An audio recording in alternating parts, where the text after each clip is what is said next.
Assalamu alaikum warahmatullahi wabarakatuh.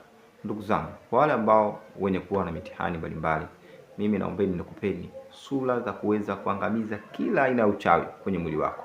Sura ya kuweza kuangamiza kila aina ya uchawi kwenye mwili wako. Chukua karatasi, andika amana rasulu bima unzila ilayhi min rabbil wal mu'minun kullu amana billahi wa malaikati mpaka mwisho wa sura. Yaani zile aya mbili za mwisho katika sura Bakara.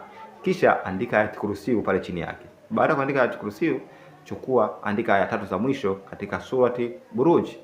Sawa, andika aya 3 za mwisho katika surati Buruj. Baada ya hapo, changanya hiyo kombe lako, lizisomee surati al-Fatiha 7, ayat kursiyu 7. Baada ya kumaliza hapo, weka chumvi ya mawe kidogo, weka na ititi kidogo. Tumia kunywa na kuoga. Kila aina ya uchawi, kila aina ya vifungo, kila aina ya nuksi ya mikosi na majini zitaondoka biidhnillah tabaraka wa taala.